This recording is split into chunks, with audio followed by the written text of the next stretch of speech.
ଭଗବାନ ବିଷ୍ଣୁ କାହିଁକି ଏକ ମାଛର ରୂପ ନେଲେ? ହୟଗ୍ରୀବ ନାମକ ଭୟଙ୍କର ଅସୁର ବେଦଗୁଡ଼ିକୁ କାହିଁକି ଚୋରି କଲା? ଆସନ୍ତୁ ଆଜି ଆମେ ଆପଣଙ୍କୁ ନେଇଯିବା ଏକ ଅଦ୍ଭୁତ ଯାତ୍ରାରେ, ଯେଉଁଠାରେ ଆମେ ଜାଣିବା ବେଦର ଉତ୍ପତ୍ତି ଏବଂ ମହାପ୍ରଳୟ ପରେ କିପରି ହେଲା ଏହି ସୃଷ୍ଟିର ପୁନର୍ନିର୍ମାଣ। କିନ୍ତୁ କାହାଣୀ ଆରମ୍ଭ କରିବା ପୂର୍ବରୁ ଯଦି ଆପଣ ଧର୍ମ ଏବଂ ସଂସ୍କୃତିର ଏହି ଯାତ୍ରାରେ ଆମକୁ ସମର୍ଥନ କରିବାକୁ ଚାହୁଁଛନ୍ତି, ତେବେ ଦୟାକରି ଚ୍ୟାନେଲକୁ ସବସ୍କ୍ରାଇବ୍ କରନ୍ତୁ। ଅନନ୍ତ କାଳରୁ ଏହି ବ୍ରହ୍ମାଣ୍ଡ ସୃଷ୍ଟି ସ୍ଥିତି ଏବଂ ପ୍ରଳୟର ଏକ ନିରନ୍ତର ପ୍ରକ୍ରିୟା ଦେଇ ଗତି କରୁଛି। ମାନବ କଲ୍ୟାଣ ଏବଂ ଧର୍ମର ସ୍ଥାପନା ପାଇଁ ଭଗବାନ ବିଷ୍ଣୁ ନିଜେ 4ଟି ବେଦକୁ ଦିବ୍ୟ ରୂପରେ ପ୍ରକଟ କରି ବ୍ରହ୍ମାଙ୍କୁ ହସ୍ତାନ୍ତର କରିଥିଲେ।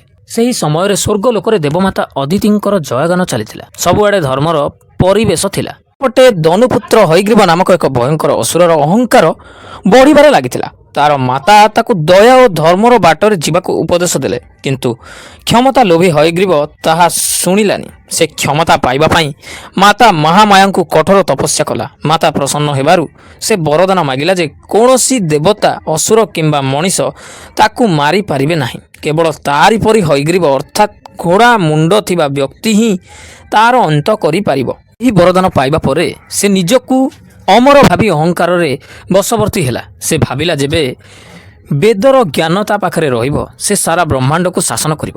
ଏହା ଭାବି ସେ ବ୍ରହ୍ମାଙ୍କ ନିକଟରୁ ବେଦଗୁଡ଼ିକୁ ଚୋରି କରି ନେଲା ଏବଂ ଗଭୀର ସମୁଦ୍ରର ଅନ୍ଧକାରରେ ଲୁଚାଇ ଦେଲା। ଫଳରେ ସମଗ୍ର ସୃଷ୍ଟିରେ ଅନ୍ଧକାର ଓ ପାପ ଖେଳିଗଲା। ଏହି ପାପର ବିନାଶ ପାଇଁ ଏକ ମହାପ୍ରଳୟର ଆବଶ୍ୟକତା ଥିଲା। ଦିନେ ପୃଥିବୀରେ ଧର୍ମ ରକ୍ଷକ ରାଜା ସତ୍ୟବ୍ରତ ନଦୀରେ ସୂର୍ଯ୍ୟଙ୍କୁ ଜଳ ଅର୍ପଣ କରୁଥିବା ବେଳେ ତାଙ୍କ ହାତକୁ ଏକ ଛୋଟ ସୁନେଲି ମାଛ ଆସିଲା। ମାଛଟିର ନିଜର ପ୍ରାଣ ରକ୍ଷା ପାଇଁ ରାଜାଙ୍କୁ ପ୍ରାର୍ଥନା କଲା। ରାଜା ତାକୁ ଆଶ୍ରୟ ଦେଲେ, କିନ୍ତୁ ଆଶ୍ଚର୍ଯ୍ୟର କଥା, ମାଛଟିର ଆକାର ଦିନକୁ ଦିନ ଏତେ ବଢ଼ିଗଲା ଯେ ରାଜା ତାକୁ ସମୁଦ୍ରରେ ଛାଡ଼ିବାକୁ ବାଧ୍ୟ ହେଲେ। ସେତେବେଳେ ସେହି ବିଶାଳ ମାଛ ସ୍ୱୟଂ ପ୍ରଭୁ ନାରାୟଣଙ୍କ ମତ୍ସ୍ୟ ଅବତାରର ରୂପରେ ଦର୍ଶନ ଦେଲେ। ପ୍ରଭୁ ରାଜାଙ୍କୁ ଚେତାବନୀ ଦେଲେ ଯେ ଆଜକୁ ଠିକ୍ 7 ଦିନ ପରେ ମହାପ୍ରଳୟ ଆସିବ। ତେବେ ତେଣୁ ଏକ ବିଶାଳ ନୌକା ପ୍ରସ୍ତୁତ କରି ସେଥିରେ ସପ୍ତର୍ଷି, ସମସ୍ତ ଜୀବଜନ୍ତୁ, ଔଷଧି ଏବଂ ଶସ୍ୟର ବୀଜ ନେଇ ସୁରକ୍ଷିତ ରହିବାକୁ ସେ ନିର୍ଦ୍ଦେଶ ଦେଲେ। ଅନ୍ୟପଟେ ବେଦ ଚୋରି କରିଥିବା ଅସୁର ହୟଗ୍ରୀବକୁ ମାରିବା ପାଇଁ ଭଗବାନ ବିଷ୍ଣୁଙ୍କୁ ମଧ୍ୟ ହୟଗ୍ରୀବ ରୂପ ନେବାର ଥିଲା।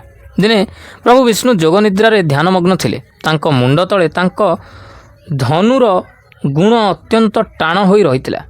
ଦେବତାମାନେ ବ୍ରହ୍ମାଙ୍କ ନିର୍ଦ୍ଦେଶରେ ଉଇ ପୋକଙ୍କ ସାହାଯ୍ୟରେ ସେହି ଗୁଣଟିକୁ କାଟିଦେଲେ। ଗୁଣ ଛିଣ୍ଡିବା ମାତ୍ରେ ଏକ ପ୍ରଚଣ୍ଡ ଝଟକା ଲାଗିଲା ଏବଂ ପ୍ରଭୁ ବିଷ୍ଣୁଙ୍କ ମସ୍ତକ ଶରୀରରୁ ଅଲଗା ହୋଇ ଏକ ଆଲୋକରେ ପରିଣତ ହୋଇଗଲା। ତୁରନ୍ତ ଦେବଶିଳ୍ପୀ ବିଶ୍ୱକର୍ମା ଏକ ଅଶ୍ୱ ବା ଘୋଡ଼ାର ମସ୍ତକ ଆଣି ପ୍ରଭୁଙ୍କ ଶରୀରରେ ସ୍ଥାପନା କଲେ। ଏହିପରି ସୃଷ୍ଟି ହେଲା ପ୍ରଭୁଙ୍କର ଦିବ୍ୟ ହୟଗ୍ରୀବ ଅବତାର, ଯାହା କେବଳ ସେହି ଅସୁରର ବରଦାନକୁ କାଟି ତାର ବଦ୍ଧ କରିବା ପାଇଁ ଉଦ୍ଦିଷ୍ଟ ଥିଲା। 7 ଦିନ ପରେ ପୃଥିବୀରେ ଆରମ୍ଭ ହେଲା ଭୟଙ୍କର ମହାପ୍ରଳୟ। ଆକାଶରୁ ପ୍ରବଳ ବର୍ଷା ଓ ସମୁଦ୍ରର ଲହଡ଼ିରେ ଚାରିଆଡ଼େ କେବଳ ଜଳ ଆଉ ଜଳ ଭରିଗଲା। ବିରାଟ ଢେଉ ଭିତରେ ରାଜା ସତ୍ୟବ୍ରତଙ୍କ ନୌକାଟି ଝୁଲୁଥିଲା। ସେହି ପ୍ରଳୟ ସମୟରେ ଭଗବାନ ନିଜର ମତ୍ସ୍ୟ ଏବଂ ହୟଗ୍ରୀବ ଶକ୍ତି ଦ୍ୱାରା ସମୁଦ୍ର ଗଭୀରରେ ଲୁଚିଥିବା ସେହି ଅହଙ୍କାରୀ ଅସୁର ହୟଗ୍ରୀବଙ୍କ ସହ ମହାସଂଗ୍ରାମ କଲେ। ଏକ ଭୟଙ୍କର ଯୁଦ୍ଧ ପରେ ଶେଷରେ ପ୍ରଭୁ ସେହି ଅସୁରର ବିନାଶ କରି ସମୁଦ୍ର ଗର୍ଭରୁ ବେଦକୁ ଉଦ୍ଧାର କଲେ।